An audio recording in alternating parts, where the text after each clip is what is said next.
Ito pala guys, mayroon tayong gagawing bagong ano ngayon. Bali compressor to ng ref na side by side Sharp. So stack up yung kanyang compressor, yung stack up.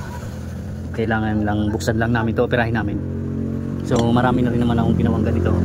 Okay naman siya hanggang ngayon. So stack up lang siya. Bali binibiya ko muna to guys. So bali ito guys, nabuksan ko na yung kanyang compressor. So ito yun. So nag-stack up tong ano niya, piston nito.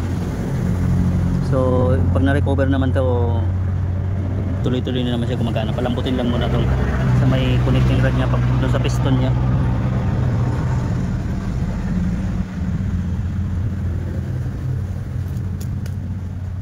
Ito yung ano, nag-stack up lang. Yung iba namang design nito, may takip ditong parang plastic na puti dito sa ibabaw. So pag natanggal yung isang kumakalang dito, isa yun sa nag-stack up. So okay pa yung winding nito, bali stack up lang tong piston niya. Yan tigas oh. Bali palambutin ko lang yan guys. Ito guys, sinak ko na to para lumambot lang siya. Ayan oh. Malambot na siya oh. May tigas talaga siya. Kailangan pa ng ano to.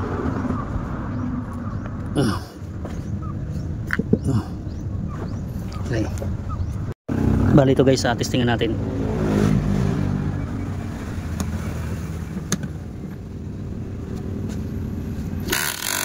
So yan naman dar siya.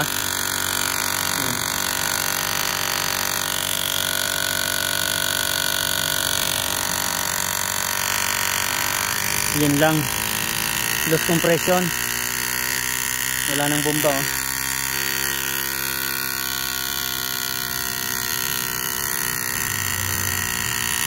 Walang bomba. So bali check ko na lang yung proper valve nya.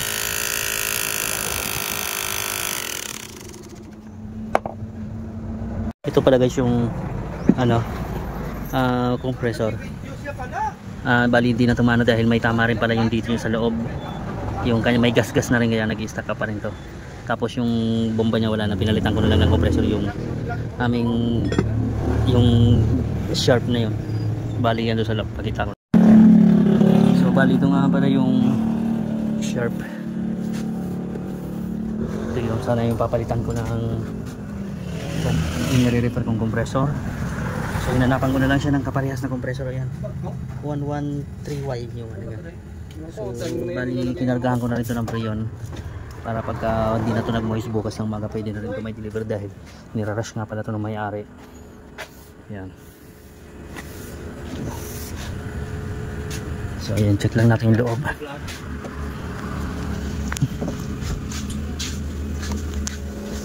So ito yung kanyang fridge yung sa ibabaw. Ayan. So ayan, malamig na yung kanyang ito yung kanyang freezer.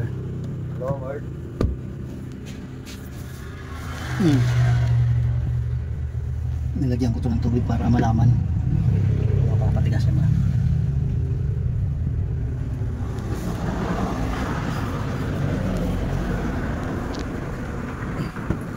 So yan, hanggang dito lang.